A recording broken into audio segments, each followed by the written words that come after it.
Mercedes Robles tenía 32 años, cuando su mundo se derrumbó completamente. Su esposo Antonio había muerto 3 meses atrás en un accidente en la mina de plata de Zacatecas, dejándola con 4 hijos hambrientos y deudas que crecían como maleza venenosa. Los hermanos de Antonio la habían echado de la casa familiar, reclamando que la propiedad pertenecía a la sangre Robles, no a una viuda sin recursos.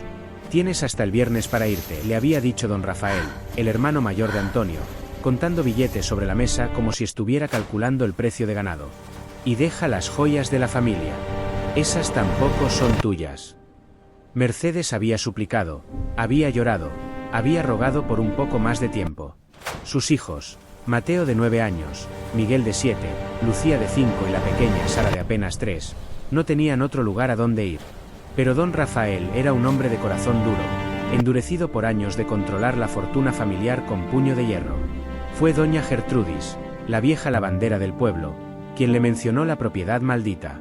«Hay una hacienda abandonada en las afueras de Sombrerete», le dijo mientras lavaban ropa juntas en el río. «Lleva 20 años vacía. Dicen que está embrujada, que hay algo maligno allí. La familia Mendoza está vendiendo la propiedad por solo 85 pesos. Nadie la quiere». 85 pesos. Mercedes tenía exactamente 90 pesos, todo lo que había podido esconder de don Rafael. Era una cantidad ridícula para una hacienda completa, incluso una en ruinas. «¿Por qué tan barato?», preguntó Mercedes, aunque ya conocía la respuesta. «Nada bueno se vendía tan barato». «Porque la última familia que intentó vivir allí huyó en medio de la noche», susurró doña Gertrudis, mirando alrededor como si los árboles pudieran escuchar. «Decían que escuchaban llantos de bebé todas las noches. Que encontraban cunas meciendo solas. Que algo caminaba por los pasillos arrastrando cadenas». Mercedes sintió escalofríos, pero también sintió la mano pequeña de Sara jalando su falda, recordándole que sus hijos habían comido solo tortillas secas durante 2 días. «¿Conoces al dueño?» «Don Sebastián Mendoza. Vive en la capital, pero viene al pueblo cada mes. Estará aquí mañana». Esa noche, Mercedes no durmió. Escuchaba a sus hijos respirar en la única habitación que les quedaba en la casa de una prima que los había acogido temporalmente, pero que ya estaba perdiendo paciencia. Mateo tosía, una tos seca que necesitaba medicina que Mercedes no podía comprar. Miguel lloraba en sueños por su padre. Lucía y Sara se abrazaban para darse calor porque solo tenían una cobija delgada. Al amanecer, Mercedes había tomado su decisión. Una casa embrujada era mejor que ninguna casa. Fantasmas, si es que existían, no podían ser peores que la crueldad de familiares vivos. Don Sebastián Mendoza era un hombre elegante de unos 60 años, con traje de ciudad y expresión de hastío permanente. Se reunieron en la oficina del notario del pueblo. «La hacienda San Isidro», dijo extendiendo documentos amarillentos sobre el escritorio. 20 habitaciones, establos, pozo propio, 50 hectáreas de tierra. Fue próspera una vez. «¿Y ahora?», preguntó Mercedes. Don Sebastián la miró con ojos que parecían calcular cuánta desesperación podía soportar una persona. «Ahora es un problema que quiero eliminar. 85 pesos, y es suya. Sin garantías, sin reclamaciones posteriores». «¿Por qué está vendiendo tan barato?». «Porque nadie más la quiere. Y francamente, señora, usted tampoco debería quererla. Necesito un hogar para mis hijos». Don Sebastián estudió su rostro durante un largo momento. «Entonces le daré un consejo gratuito: no explore el ala norte. Manténganse en las habitaciones principales. No investiguen ruidos nocturnos. Y si sus instintos le dicen que huya, hágalo». Mercedes firmó los papeles con manos temblorosas. Cuando entregó los 85 pesos, supo que estaba apostando las vidas de sus hijos a algo desconocido y probablemente peligroso. Don Sebastián le entregó una llave de hierro pesada. «Que Dios la proteja, señora Robles. Va a necesitar esa protección».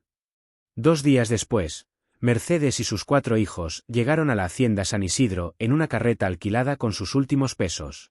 El edificio apareció entre nopales y mezquites como un cadáver emergiendo de la tierra. Enorme, colonial, con paredes de adobe de 3 metros de grosor y ventanas con barrotes de hierro que parecían rejas de prisión. La puerta principal de madera tallada estaba hinchada por la humedad y el abandono. Mercedes tuvo que empujar con todo su peso para abrirla. El interior olía a polvo, moho y algo más, algo dulce y podrido que no podía identificar. Mamá, tengo miedo, susurró Lucía, aferrándose a su falda. Yo también, mi amor, admitió Mercedes. Pero aquí estaremos seguros. No tenía idea de cuán equivocada estaba. La hacienda San Isidro era un estudio en contradicciones perturbadoras. Las habitaciones principales estaban cubiertas de polvo de 2 décadas, con telarañas colgando como velos de luto de las vigas del techo. Muebles coloniales, sillas de respaldo alto, mesas de madera oscura, arcones con herrajes de hierro, permanecían en sus lugares como si la familia hubiera salido un momento y nunca regresado. Pero lo extraño era que debajo del polvo, todo estaba perfectamente ordenado. Platos apilados con precisión militar en la cocina. Libros alineados en la biblioteca. Ropa doblada en armarios. Como si alguien hubiera preparado meticulosamente la casa antes de abandonarla para siempre. Mercedes guió a sus hijos por las habitaciones principales, eligiendo un dormitorio grande en el ala este para establecer su campamento inicial. Las ventanas daban a un patio interior donde una fuente seca estaba decorada con azulejos de talavera agrietados pero hermosos. Niños, ayúdenme a limpiar, ordenó, tratando de sonar optimista. Este será nuestro hogar nuevo. Trabajaron hasta el atardecer, barriendo polvo, abriendo ventanas para ventilar, lavando sábanas que encontraron en un arcón. Mateo, el mayor, era serio y silencioso, cargando agua del pozo sin quejarse. Miguel intentaba ser valiente, pero saltaba ante cada sonido. Lucía y Sara jugaban con muñecas de trapo que habían traído, cantando canciones para calmar su propio miedo. Fue cuando el sol comenzó a ponerse que Mercedes notó el silencio. No el silencio normal del campo, ese silencio lleno de grillos cantando, búhos ululando, viento susurrando entre los árboles. Este era un silencio absoluto, antinatural, como si todo ser viviente hubiera huido del área alrededor de la hacienda. Mamá, Mateo jaló su manga. No hay pájaros. Tenía razón. Ni un solo pájaro había cantado desde su llegada. Ni siquiera moscas zumbaban en la cocina donde habían dejado comida expuesta. Cuando la oscuridad cayó completamente, Mercedes reunió a sus hijos en el dormitorio que habían limpiado. Habían cenado frijoles fríos y tortillas, lo único que podían permitirse hasta que Mercedes encontrara trabajo en el pueblo. ¿Por qué esta casa estaba tan barata, mamá?, preguntó Miguel con voz pequeña. Mercedes dudó. No quería mentirles, pero tampoco quería aterrorizarlos más de lo que ya estaban. Porque ha estado vacía mucho tiempo. La gente tiene miedo de casas viejas. ¿Hay fantasmas?, preguntó Lucía. No creo en fantasmas, respondió Mercedes con más confianza de la que sentía. Solo hay recuerdos en casas viejas. Y nosotros vamos a crear recuerdos nuevos aquí. Apiló muebles pesados contra la puerta del dormitorio, no estaba segura de por qué, pero sus instintos gritaban que la barricada era necesaria. Encendió 2 velas que había traído y las colocó en el alféizar de la ventana. Todos vamos a dormir juntos esta noche, anunció, extendiendo las mantas en el piso para crear un nido grande donde los 4 niños pudieran acurrucarse cerca de ella. Como cuando papá vivía, susurró Sara, y Mercedes sintió que su corazón se rompía un poco más.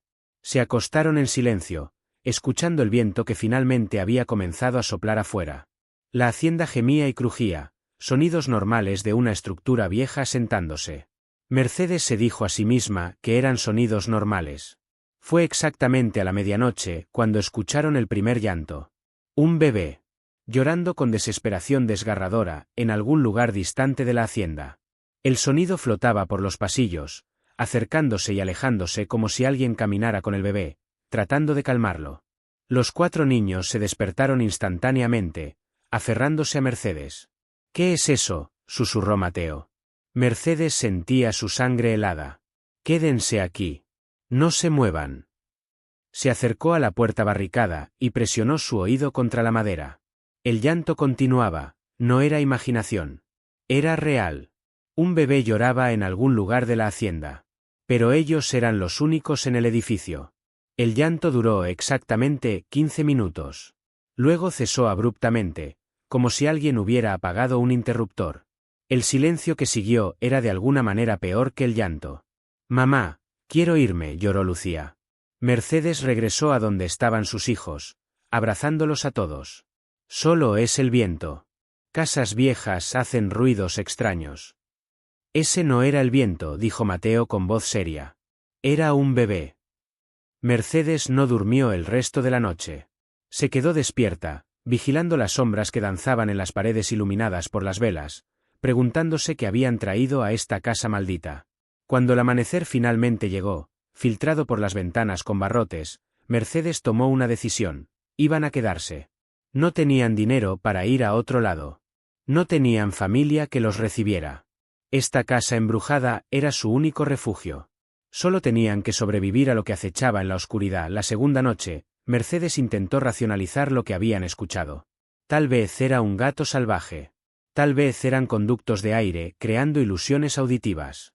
Tal vez era su propia imaginación amplificada por el miedo y el agotamiento. Pero cuando la medianoche llegó con precisión implacable, el llanto comenzó otra vez.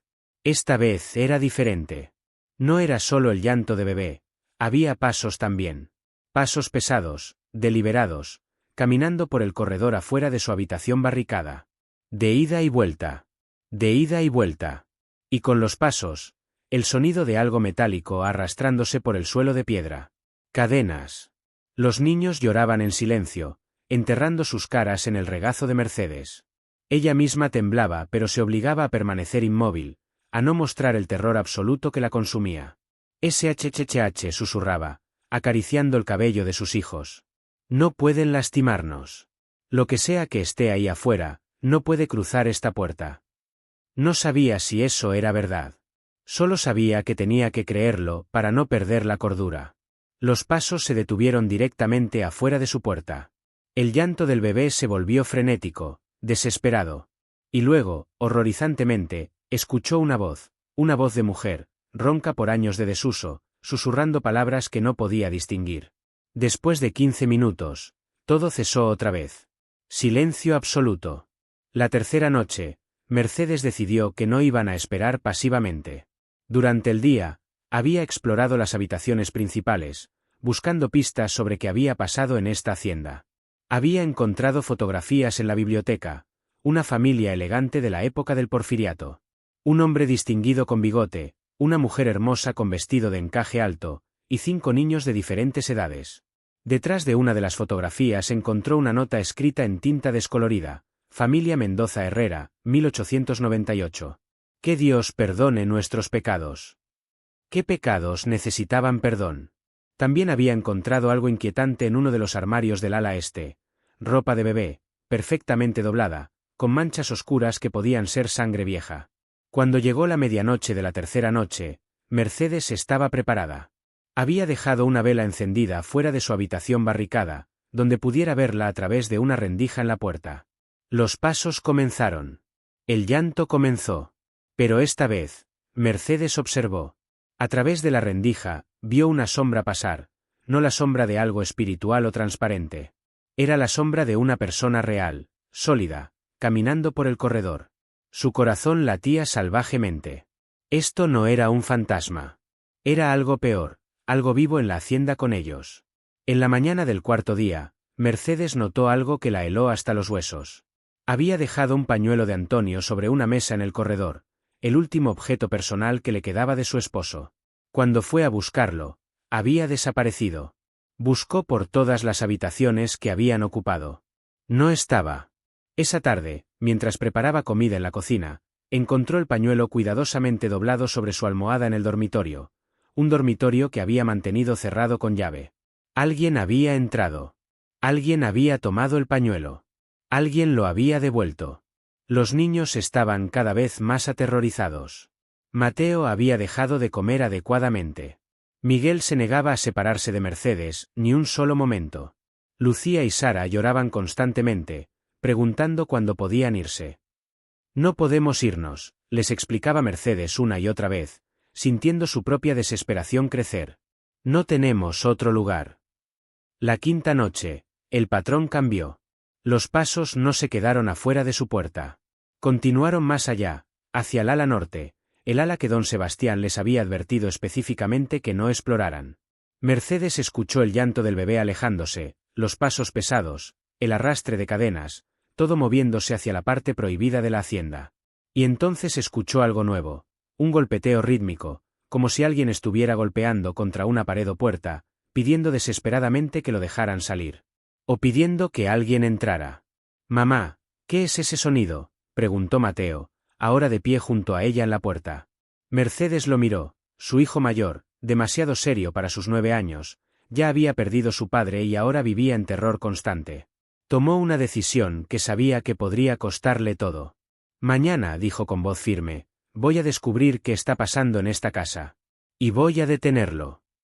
No sabía que lo que descubriría no era un fantasma vengativo o un demonio maligno. Era algo mucho más horrible. Evidencia de la crueldad humana tan profunda que había transformado una hacienda próspera en una tumba viviente.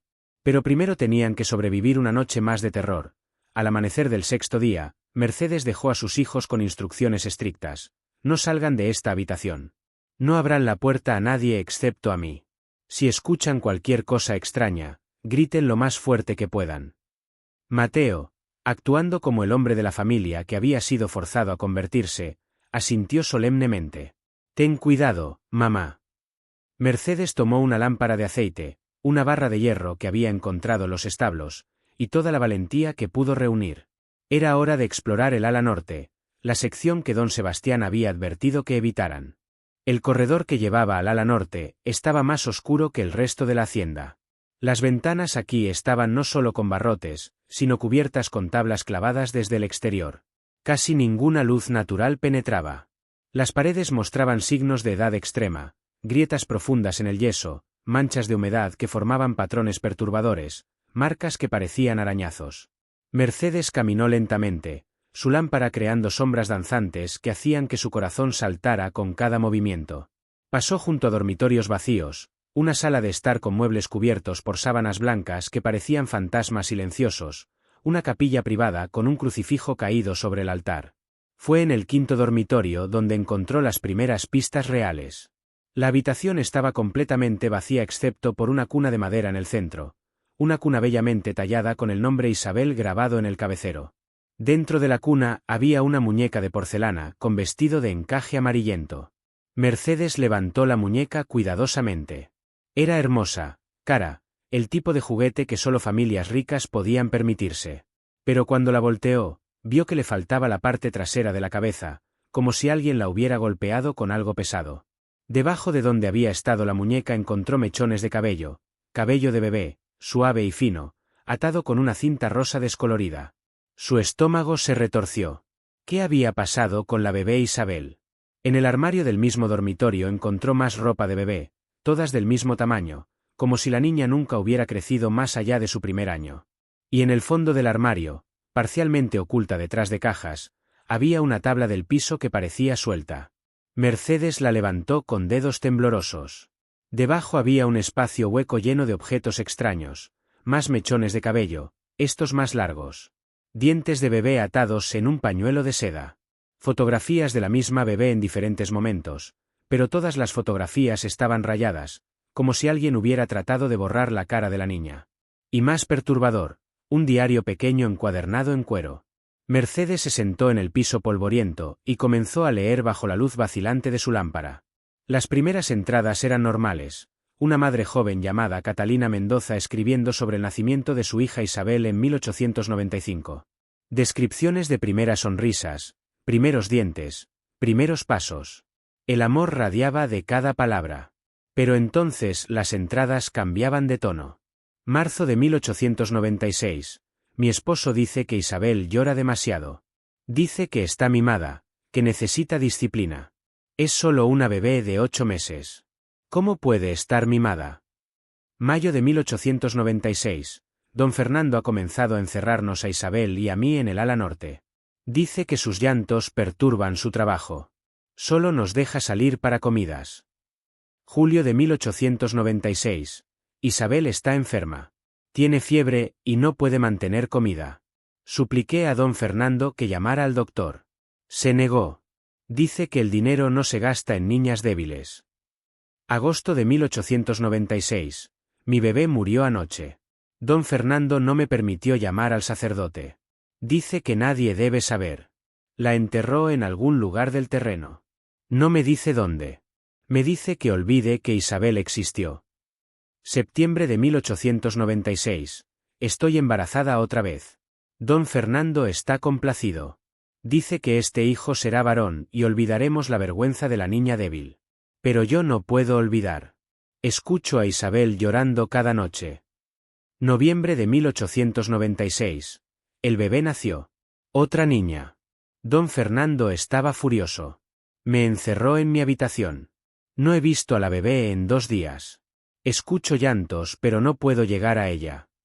La última entrada estaba escrita con letra temblorosa, casi ilegible. Diciembre de 1896. Don Fernando ha sellado el ala norte. Estoy encerrada aquí con el espíritu de Isabel. Puedo escucharla. Puedo sentirla.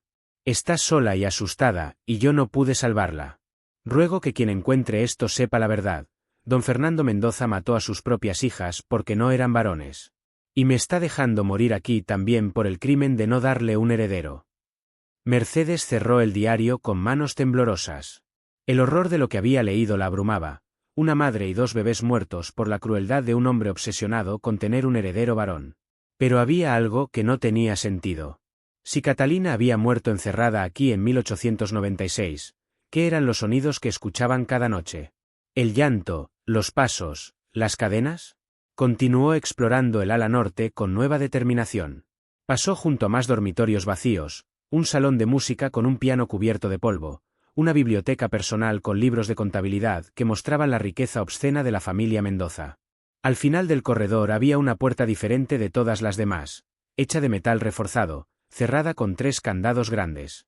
Marcas de arañazos cubrían la superficie del metal, como si alguien hubiera tratado desesperadamente de abrirla desde el otro lado. Y desde detrás de esa puerta venía el sonido más débil, respiración trabajosa, como si alguien luchara por cada inhalación. Mercedes presionó su oído contra el metal frío. ¿Hay alguien ahí? La respiración se detuvo abruptamente. Un largo silencio.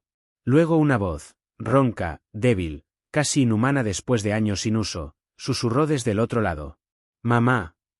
Mercedes retrocedió de la puerta como si la hubiera quemado. Esa voz, rota, desesperada, apenas humana, no podía ser real. Pero lo era. «¿Hay alguien ahí?», repitió, su propia voz temblando. «¿Quién eres?» Silencio. Luego, «Tengo hambre. Por favor, mamá. Tengo mucha hambre». El corazón de Mercedes latía tan fuerte que pensó que podría explotar. Había una persona viva detrás de esa puerta. Una persona que había estado encerrada el tiempo suficiente para perder casi toda capacidad de hablar coherentemente. Examinó los candados. Eran viejos, oxidados, pero aún sólidos. Necesitaría herramientas. Necesitaría ayuda. «Voy a buscarte», prometió a través de la puerta. «Voy a sacarte de ahí. ¿Me escuchas? No estás sola». Un sollozo quebrado respondió, un sonido tan lleno de esperanza desesperada que Mercedes sintió lágrimas corriendo por sus mejillas. Corrió de regreso a donde estaban sus hijos, su mente trabajando furiosamente.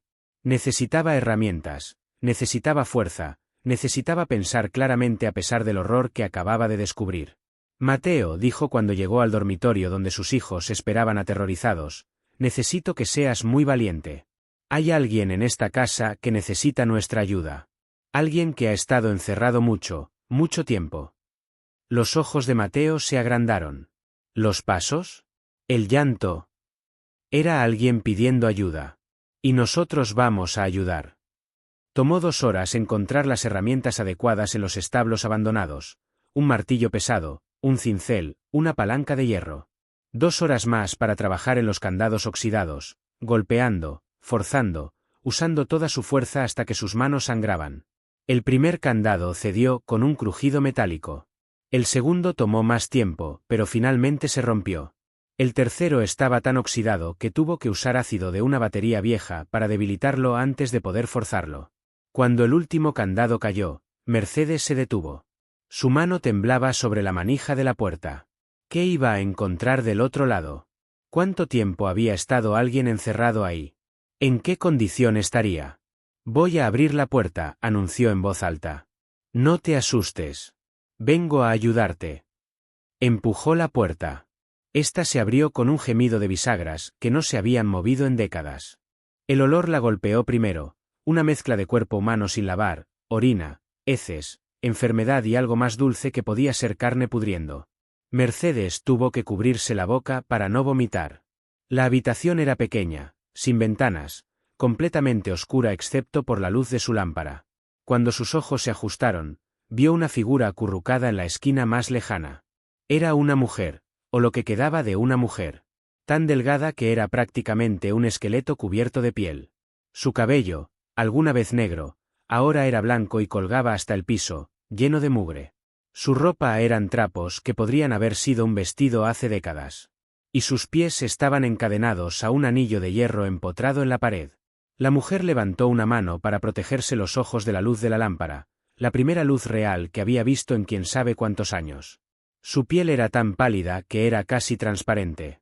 Sus ojos, una vez probablemente hermosos, estaban hundidos en cuencas profundas. «Mamá», susurró otra vez con esa voz rota. Mercedes se acercó lentamente, hablando con la voz más suave que pudo encontrar. «No soy tu mamá, pero voy a ayudarte. ¿Cómo te llamas?» La mujer pareció confundida por la pregunta, como si hubiera olvidado que alguna vez tuvo nombre. «Isabel», dijo finalmente. Yo creo que soy Isabel». Mercedes sintió que el mundo se inclinaba. Isabel, la bebé que según el diario había muerto en 1896. Pero eso era imposible.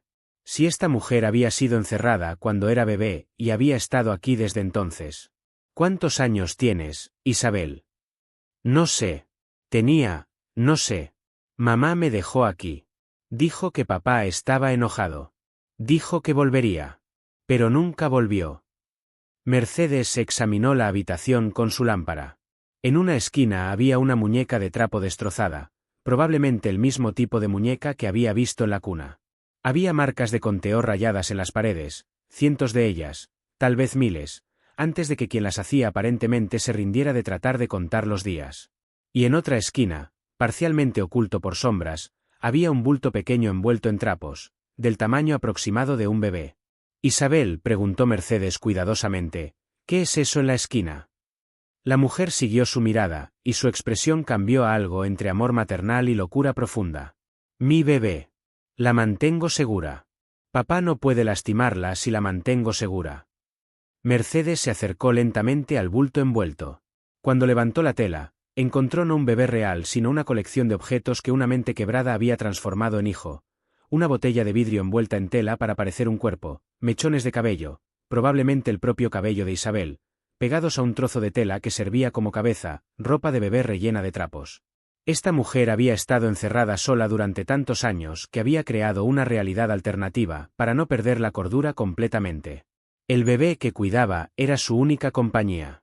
«Isabel», dijo Mercedes con lágrimas corriendo por sus mejillas, «voy a sacarte de aquí.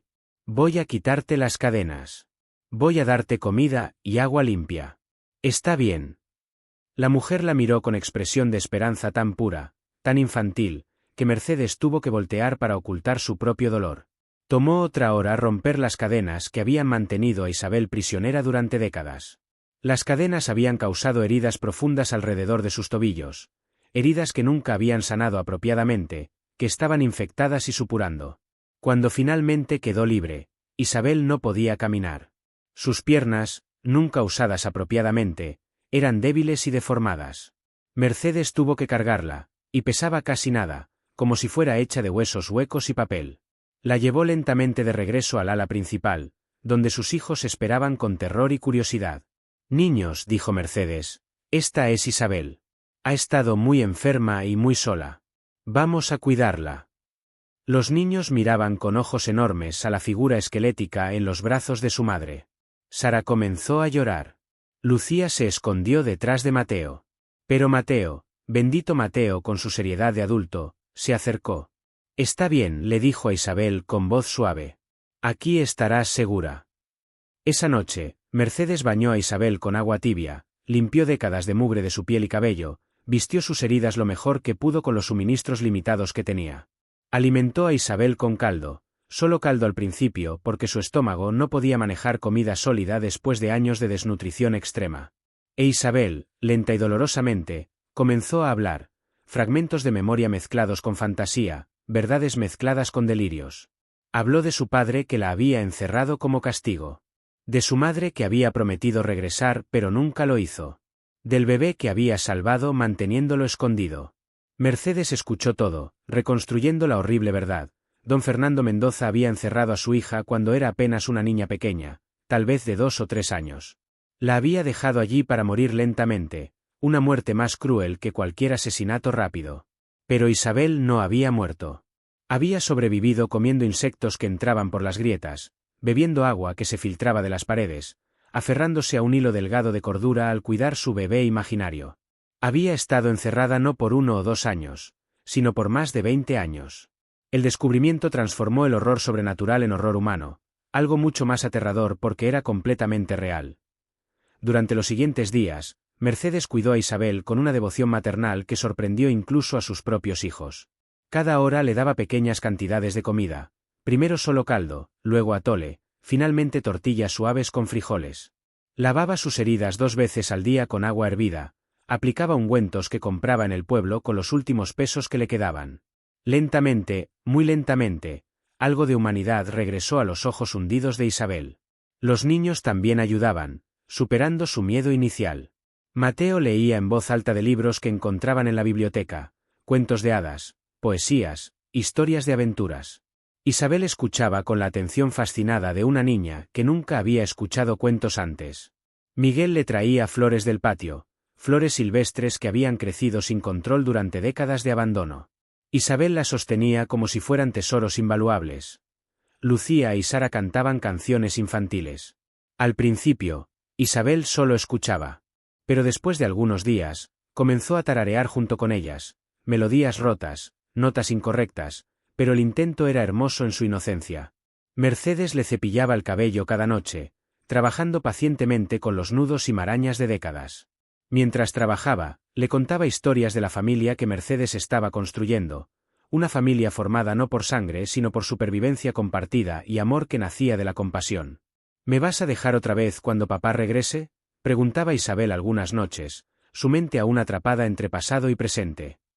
Tu papá no va a regresar, respondía Mercedes suavemente. Él está muerto. Y yo nunca te voy a dejar. Eres parte de esta familia ahora. Fue después de 2 semanas de cuidado constante que Mercedes notó el cambio. Isabel había dejado de comer. Rechazaba agua. Su respiración se volvía más trabajosa cada hora. Estoy cansada, susurró Isabel una noche. Quiero descansar. Mercedes entendió. El cuerpo de Isabel, después de más de 20 años de tormento indescriptible, estaba rindiéndose. La libertad había llegado demasiado tarde para salvarla físicamente, aunque había salvado algo más importante, su dignidad humana en sus momentos finales. Entonces descansa, dijo Mercedes, sosteniendo la mano frágil de Isabel. Has sido tan valiente. Más valiente que nadie que haya conocido. Puedes descansar ahora. Isabel sonrió, la primera sonrisa verdadera que Mercedes había visto en su rostro. ¿Me vas a enterrar con mamá? Te voy a enterrar con honor, prometió Mercedes. Con flores y oraciones. Todo el pueblo va a saber tu nombre, y va a saber que sobreviviste cuando nadie más podría haberlo hecho.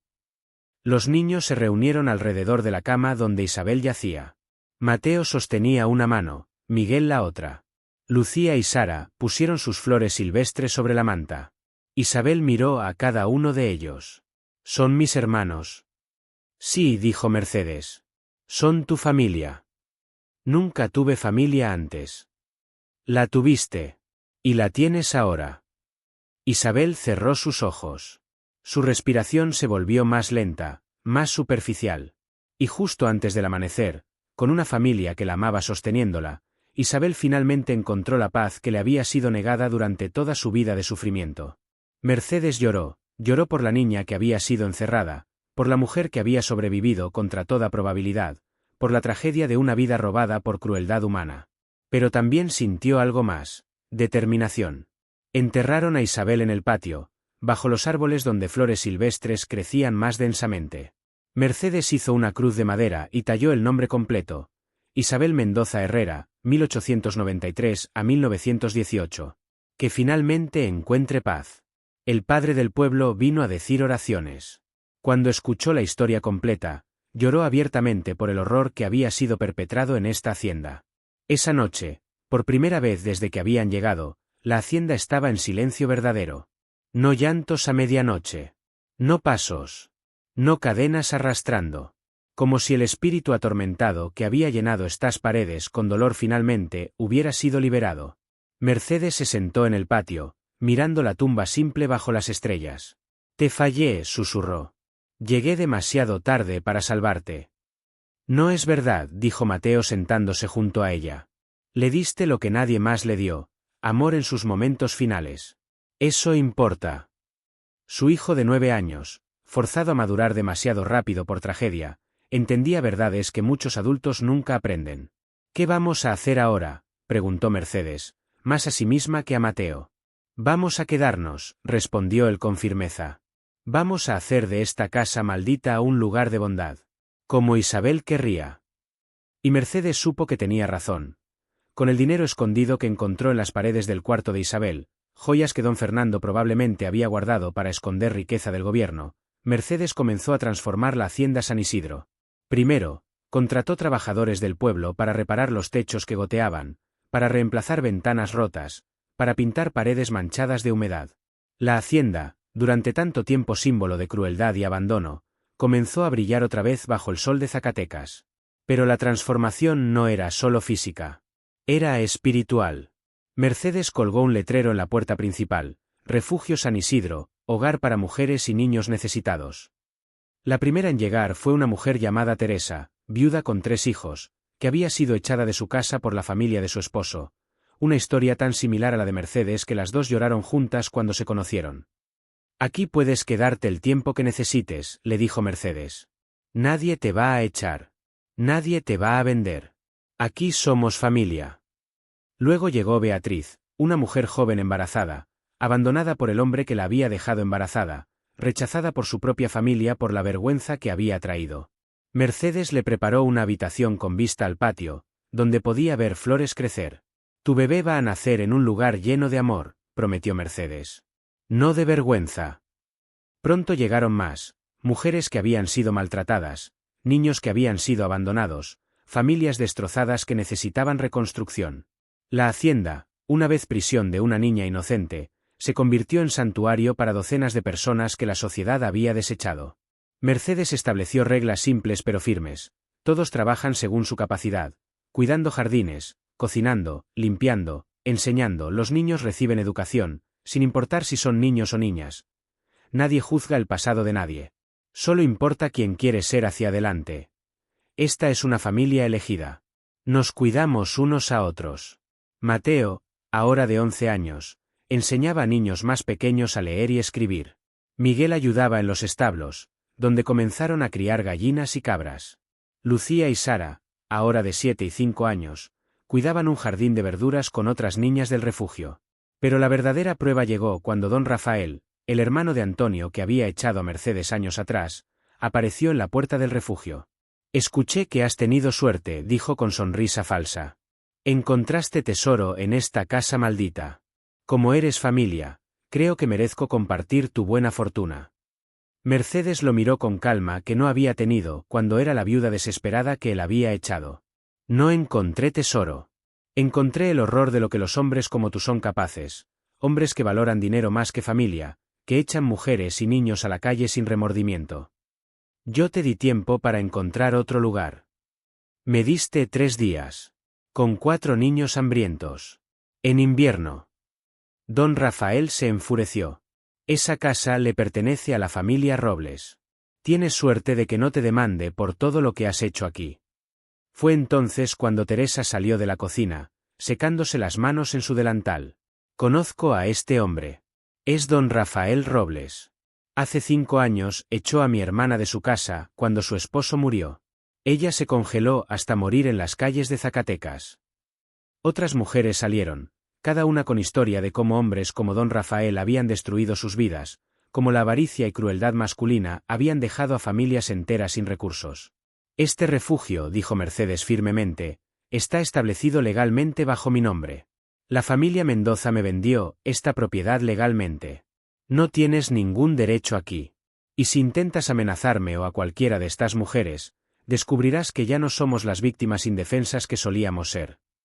Don Rafael se fue furioso, pero Mercedes sabía que había ganado una victoria más importante que cualquier batalla legal. Había demostrado que las mujeres desechadas por la sociedad podían construir algo poderoso cuando se apoyaban mutuamente. La hacienda San Isidro floreció. En 3 años albergaba a 40 mujeres y niños.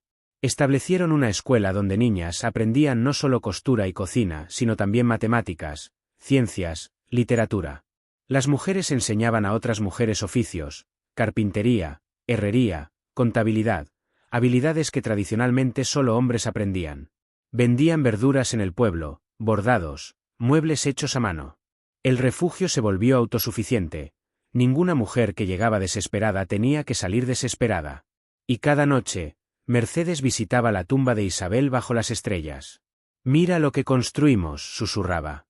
«Mira cómo transformamos tu sufrimiento en salvación para otros. Tu vida no fue en vano, Isabel. Nunca fue en vano». 10 años después de la muerte de Isabel, Mercedes estaba parada en el mismo patio, ahora transformado completamente en jardín lleno de flores y verduras. Tenía 42 años, cabello ahora con hebras plateadas, pero ojos llenos de propósito que no había tenido en su juventud. El refugio San Isidro ahora albergaba a más de 100 personas, 3 generaciones de mujeres y niños que habían encontrado hogar cuando el mundo los había rechazado. Mateo, ahora de 19 años, estudiaba medicina en la capital pero regresaba cada verano para trabajar en la clínica que habían establecido en el refugio. Miguel administraba los establos, ahora expandidos a una operación agrícola considerable. Lucía enseñaba en la escuela del refugio. Sara, la más pequeña, estudiaba leyes, quería defender legalmente a mujeres en situaciones como las que su madre había enfrentado. Esa tarde, una mujer joven llegó a la puerta principal, cargando un bebé, con 2 niños pequeños aferrados a su falda. Tenía la mirada que Mercedes reconocía, terror, desesperación, esperanza muriendo. «Me dijeron que este lugar ayuda a mujeres que no tienen otro lugar a donde ir», dijo la mujer con voz quebrada. Mercedes sonrió y abrió la puerta completamente. «Este lugar fue construido para mujeres exactamente como tú. Como yo. Como todas nosotras. Entra. Aquí eres familia». Mientras la mujer entraba con sus hijos hacia el patio lleno de vida, Mercedes miró hacia la tumba de Isabel, ahora cubierta de flores que niños del refugio plantaban cada temporada. «Otra salvada», susurró. «Otra familia formada de las cenizas de la crueldad. Gracias, Isabel, por enseñarme que el mayor acto de venganza contra quienes nos lastiman es transformar nuestro dolor en amor que multiplica infinitamente». La hacienda que había sido prisión se había convertido en libertad. La casa maldita se había convertido en bendición. Y la mujer que había llegado desesperada se había convertido en salvadora de cientos. El círculo de compasión continuaba expandiéndose, una vida salvada a la vez. 20 años después del día que Mercedes había abierto aquella puerta de metal y descubierto a Isabel encadenada, Mercedes Robles se sentaba en el mismo porche donde alguna vez había llorado de desesperación. Ahora tenía 52 años. Su cabello era completamente blanco. Sus manos mostraban artritis de décadas de trabajo duro, pero sus ojos brillaban con satisfacción profunda. El refugio San Isidro se había convertido en leyenda en todo Zacatecas. Políticos venían a estudiar su modelo de autosuficiencia. Periodistas escribían artículos sobre la casa maldita que se convirtió en santuario. Universidades enviaban estudiantes para aprender cómo una comunidad de mujeres podía prosperar económicamente sin depender de hombres. Pero para Mercedes, la verdadera medida de éxito no estaba en reconocimiento público. Estaba en las caras de las mujeres que llegaban rotas y salían completas. En los niños que llegaban hambrientos y crecían fuertes. En las familias que se formaban no por sangre, sino por amor elegido. Esa tarde, toda la comunidad del refugio se reunió en el patio para una ceremonia especial. Habían erigido un monumento, una estatua simple de piedra que representaba a una mujer cargando un bebé, rodeada por niños. La placa decía, en memoria de Isabel Mendoza Herrera, 1893 a 1918. Su sufrimiento nos enseñó compasión. Su muerte nos enseñó vida. Nunca será olvidada. Mateo, ahora doctor establecido pero que donaba tiempo al refugio cada mes, dio un discurso. Mi madre me enseñó que cuando encuentras horror, tienes 2 opciones. Puedes ser consumido por él o puedes transformarlo en algo hermoso. Este refugio es prueba de que el amor es más fuerte que la crueldad. Teresa, la primera mujer que había llegado al refugio 20 años atrás, añadió, vine aquí sin esperanza. Mercedes me dio hogar.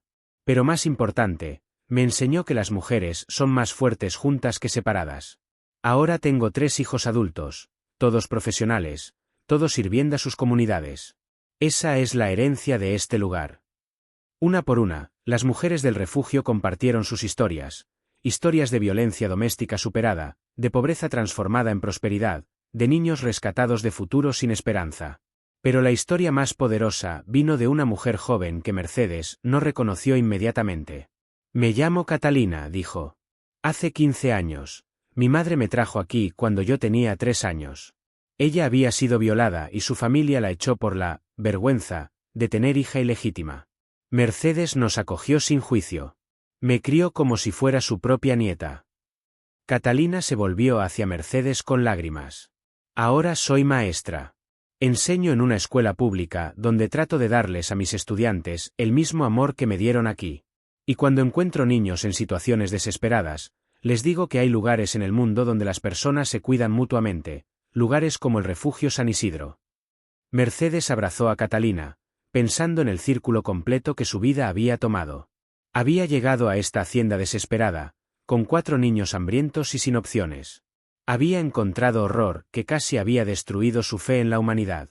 Pero también había encontrado oportunidad de crear algo permanentemente bueno.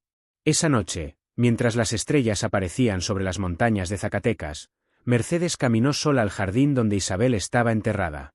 La tumba ahora estaba rodeada por un jardín memorial hermoso, rosas, lavanda, jazmín, plantado y cuidado por generaciones de niños del refugio que habían aprendido la historia de Isabel. Te prometí que tu vida no sería en vano, susurró Mercedes. Mira lo que construimos.